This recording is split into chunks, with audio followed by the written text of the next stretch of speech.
Assalamualaikum warahmatullahi wabarakatuh.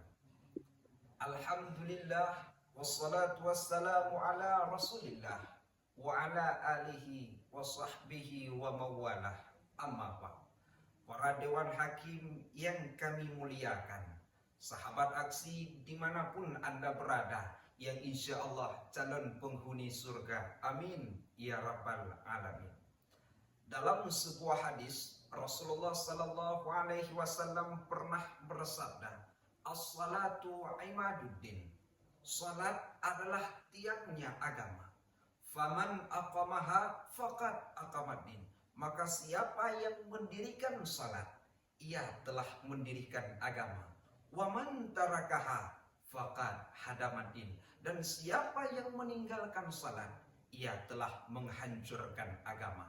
Sahabat aksi, dari hadis tersebut dapat kita fahami bahwa salat merupakan ibadah yang paling utama, yang menunjukkan ketaatan seorang hamba terhadap Tuhannya, dan ia menjadi amalan pertama yang akan dihisab pada hari kiamat kelak.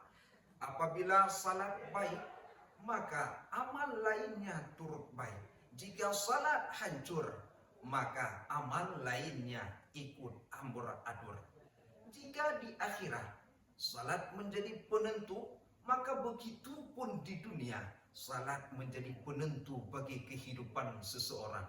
Karena salat bukan sekedar kewajiban, tetapi menjadi cahaya bagi setiap perjalanan.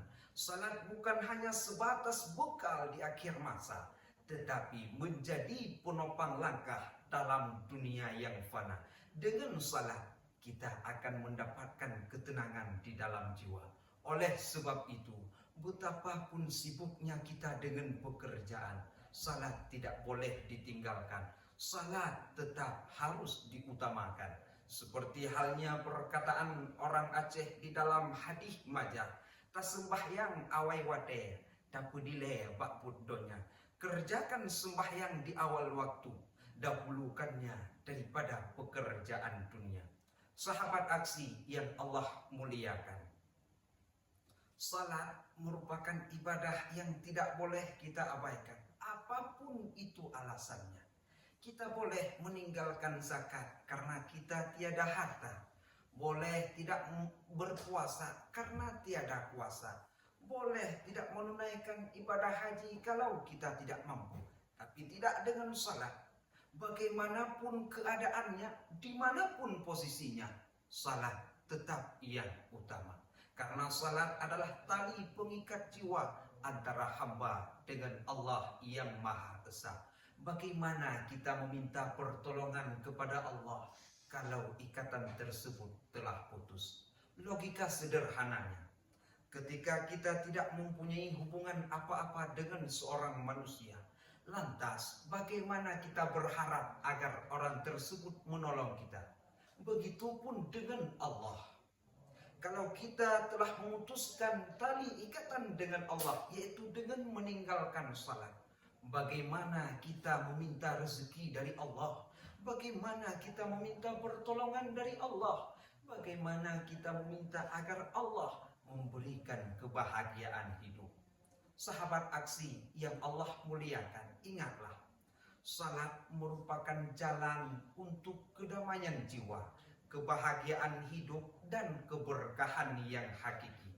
Dengan mengerjakan salat secara teratur dan khusyuk, maka keberkahan hidup yang akan dibukakan oleh Allah Subhanahu wa Ta'ala. Dengan meninggalkan salat, maka keberkahan hidup akan ditutup rapat-rapat oleh Allah.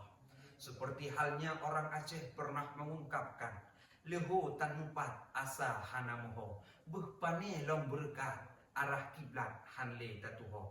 Rezeki sabi Allah beri, tapi ke ilahi sabi daputuho. Duhur tiada, asar entah kemana. Bagaimana adanya keberkahan kalau arah kiblat tidak lagi kita ketahui? Rezeki selalu Allah berikan, tapi kepada Tuhan kita lupakan. Sekian dari saya. Hasbunallah wa ni'mal wakil, ni'mal maula wa ni'man nasir. Assalamualaikum warahmatullahi wabarakatuh.